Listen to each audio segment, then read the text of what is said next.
Hi all, welcome back to Chandana Aradhya YouTube channel. ನಾನು ಚಂದನ. ಬಾಳೆಕಾಯಿ ಬಜ್ಜಿ, ಬಾಳೆಕಾಯಿ ಚಿಪ್ಸು ಎಷ್ಟೇ ಫೇವ್ರೆಟ್ ಆದರೂ ಮೋಸ್ಟ್ ಫೇವ್ರೆಟ್ ಅಂದರೆ ಬಾಳೆಕಾಯಿ ಹುಳಿ. ಅದನ್ನು ಮಾಡೋಕ್ಕೆ 6 ರಿಂದ 7 ಗಂಟೆಗಳ ಕಾಲ ಕಡಲೆಕಾಳನ್ನ ನೆನೆಸ್ಕೊಂಡು ಅದನ್ನು ಕುಕ್ಕರ್ಗೆ ಹಾಕಿ 3 ವಿಷಲ್ ಬರ್ಸ್ಕೊತಾ ಇದ್ದೀನಿ.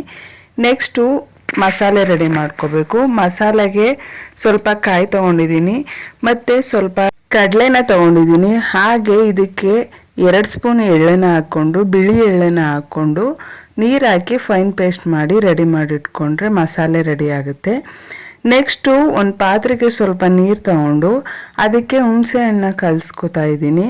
ಅದಾದಮೇಲೆ ನಿಮಗೆ ಎಷ್ಟು ಬೇಕೋ ಅಷ್ಟು ಬಾಳೆಕಾಯಿನ ತೊಗೊಂಡು ಅದನ್ನು ಸಿಪ್ಪೆನ ತೆಗೆದು ಯಾವ ಸೈಜಿಗೆ ಬೇಕೋ ಆ ಸೈಜಿಗೆ ಕಟ್ ಮಾಡ್ಕೊಳ್ಳಿ. ಕಟ್ ಮಾಡ್ಕೊಂಡಿರೋ ಬಾಳೆಕಾಯಿನ ಹುಣಸೆ ನೀರಲ್ಲಿ ಹಾಕಿ, ಇಲ್ಲಾಂದರೆ ಬೇಗ ಕಪ್ಪಾಗೋಗುತ್ತೆ. ಅದೇ ಕಾರಣಕ್ಕೆ ಈಗ ಕಾಳು ಬೆಂದಿದೆಯಾ ಅಂತ ನೋಡಿ ಅದಕ್ಕೆ ಕಟ್ ಮಾಡ್ಕೊಂಡಿರೋ ಬಾಳೆಕಾಯಿನ ಹಾಕಿ 5 ನಿಮಿಷ ಬೇಯಿಸ್ಕೊಂಡ್ರೆ ಬಾಳೆಕಾಯಿ ತುಂಬ ಬೇಗ ಬೆಂದೋಗುತ್ತೆ. ಈ ರೀತಿ ನೀವು ಚೆಕ್ ಮಾಡ್ಕೋಬೋದು. ಬರೀ 5 ನಿಮಿಷ ಸಾಕಾಗುತ್ತೆ, ಬೇಗ ಬೆಂದೋಗುತ್ತೆ.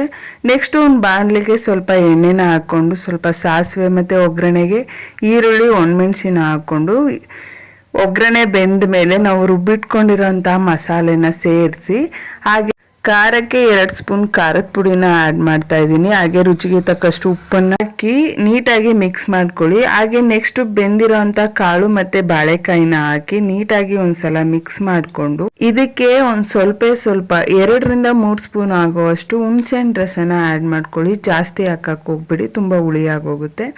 ಈಗ ಒಂದು 10 ನಿಮಿಷ ಕುದಿಸ್ಕೊಂಡು ಸ್ವಲ್ಪ ಕೊತ್ತಂಬರಿ ಸೊಪ್ಪನ್ನು ಹಾಕಿದ್ರೆ ಟೇಸ್ಟಿಯಾಗಿರೋ ಬಾಳೆಕಾಯಿ ಹುಳಿ ರೆಡಿ ಆಗುತ್ತೆ. ತುಂಬ ಚೆನ್ನಾಗಿರುತ್ತೆ.